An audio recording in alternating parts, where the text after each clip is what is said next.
What's good, y'all? I'm KJ, and I'm going to be showing you guys how to pollinate your dragon fruit so that you get more fruit production. And when you're cross-pollinating, you're also going to get bigger fruit. So a few things you're going to need is obviously 2 different dragon fruit varieties. You're gonna need a paintbrush. This is a necessity. And if you don't care about collecting pollen, this isn't needed, but I highly recommend. This is just a keyboard vacuum, right? So let's go ahead and tap it. I'm gonna show you how we get this done. All right, so right here is our donor for the night. This one right here is called Sugar Dragon.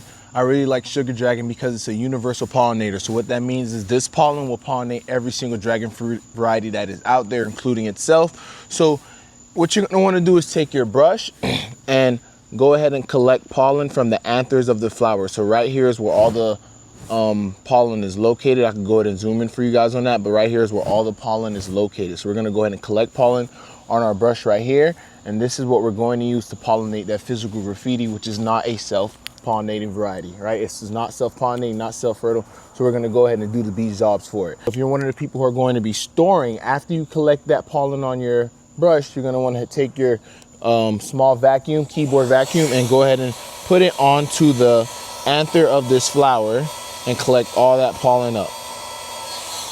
Once you collect the pollen up, you're gonna set it outside for about 12-ish hours, outside like on your kitchen counter. And then once it's dried out, not all the way dried out, but just give it about 12 hours, put it in a Ziploc bag. You can either put it in the fridge or the freezer.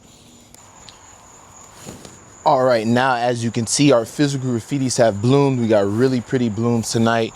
Physical Graffiti, it is not a self-fertile variety, meaning that it will not pollinate itself with its own pollen. So what we did was go ahead and collect pollen from our Sugar Dragon, which is a universal pollinator. This pollen is now on this brush, right? So then you just take this pollen that's on this brush and brush it onto the stigma of your Physical Graffiti flowers. Well, mine are Physical Graffiti in this case, but you're just gonna go ahead and repeat that process for every single one of your flowers. I'm just gonna go ahead and make sure I get all of these pollinated, right? And as simple as that. The pollen travels from the stigma down to the base, which is where the fruit is held. And if you did it correctly, the fruit's healthy, the plant's healthy and it wants to hold the fruit. It then turns into a fruit. So that is how you go about pollinating your dragon fruit.